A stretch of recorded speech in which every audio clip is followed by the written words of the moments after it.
long-term effects of the artificial sweeteners. I don't think we know enough about the metabolic implications of whether there is compensation or decompensation or not for sugar cravings, for example, is still rather unclear. So I think we still, in my opinion, need more information to really address that issue. From my perspective in pediatric dentistry, I think there is no room for diet soda for a 3-year-old's diet. In addition to that, there are acids in those products that produce the erosion, so the chronic ingestion of those products, especially by children, are very, very detrimental. And in addition, there's sodium in most of those, or salt. And if it's going to displace water, it is a less ideal beverage, particularly for somebody who is a young child and somebody who has diabetes.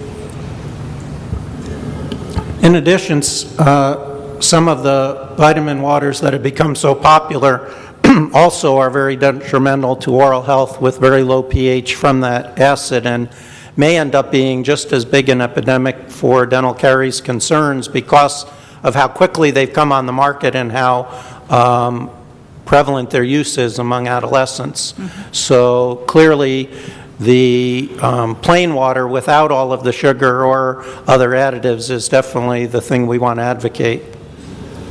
Thank you. Last, just a statement, as this panel is called Health Consequences of Sugar-Sweetened Beverage Consumption, I'm really hearing what is happening with our young children and our adolescents and the increased consumption of soda. And just have to say about the healthcare costs that we are going to occur in the future, and we've talked a little bit about it. You know, what happens when a person gets diabetes? You know, people go blind. My father was blind in one eye. Poor circulation, they end up in wheelchairs. There are all kinds of costs, and that just, from the human factor, I mean, we'll talk about healthcare costs and the dollars and the cost to the state and the cost to the federal government, but the cost to the human being and what would have been a great potential to be able to get up and walk and to see and to enjoy life, that all becomes greatly diminished, and I just felt the great need to say that, so thank you. Could I just add one thing? So if you really look at the cost of diabetes, it's an uncontrolled diabetes. Well-controlled diabetes, actually you can prevent the complications. What makes diabetes difficult to control is not following the nutrition plan that's recommended for somebody with diabetes. And that nutrition plan will always displace all sweetened beverages for water.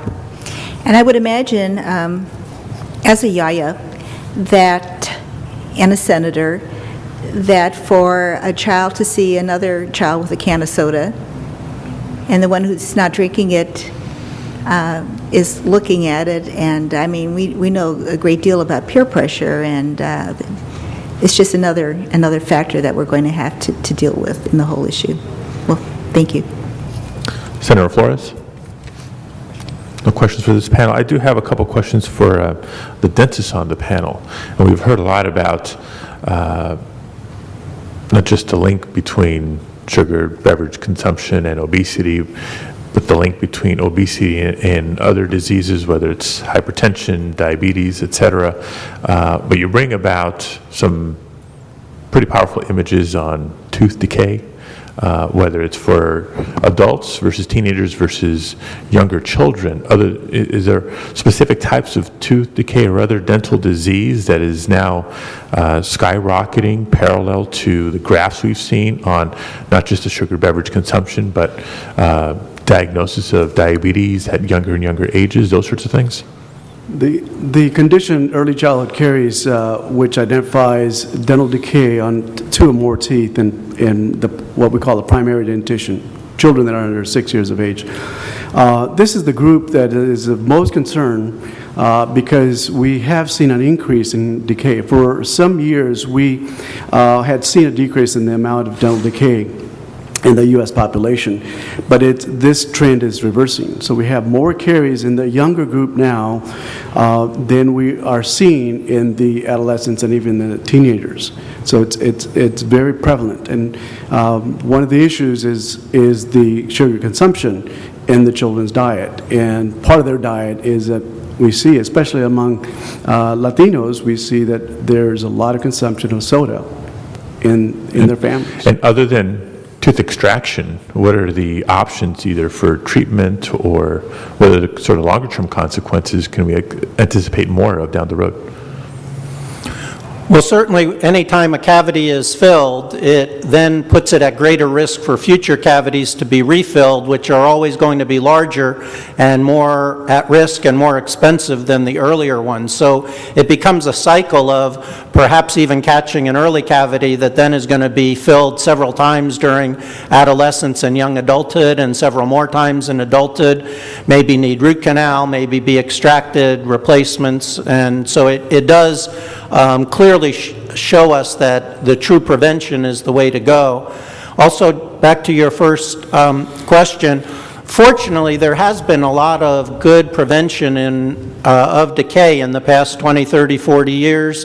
It's great that California is now embarking on and successfully implementing the water fluoridation initiatives that are helping so many people. However, despite the individual and community preventive efforts and our understanding of the nutritional and other concerns with tooth decay, dental caries, the clear-cut association of more decay with these beverage intakes is continuing. So even with very good prevention, which has been going on at the individual and group level, we're seeing that continue. It isn't skyrocketing quite the same way as with diabetes and obesity because they were starting at much lower levels. We already had high levels of tooth decay. They've come down some, but now they're moderating and we're not able to continue to bring them down, largely due to this concern. Okay. Senator Padilla, if I may, from a public health point of view, we have a significant group, a significant number in California that have no access to dental care. So if they're predisposed to having dental disease by making the incorrect choices, that is soda consumption, sugary foods, etc., and then on top of that, they don't have the access to dental care. That formula equals to disaster for many, many families. And I can point to a young man, a 12-year-old Diamante driver in the state of Maryland who died as a result of an untreated dental decay because he could not access the healthcare system. So it is significant. Okay. And last question, as I did with the previous panel, any suggestions or recommendations for policies or legislative consideration? Probably it wouldn't be news to you if I didn't say this, and that is that we feel that funding for oral health can be obtained through a fee on a manufacturer of soda, plain and simple. I can make that statement. Okay. Recommendations or suggestions other than or in addition to? Well, clearly the behaviors are so difficult for any of us to change, and we're not going to be out there keeping our teeth immaculately clean or doing 10 hours of exercise a day, and so looking for those things that can help us to make good choices based on policy, based on options, continuing the trends of reducing access in schools and other kinds of environments is critically important, but the day-to-day behavior outside of the school is the large proportion of the week's exposures. So something that moderates that, whether it's policies or fees or other things, really seems the way to go.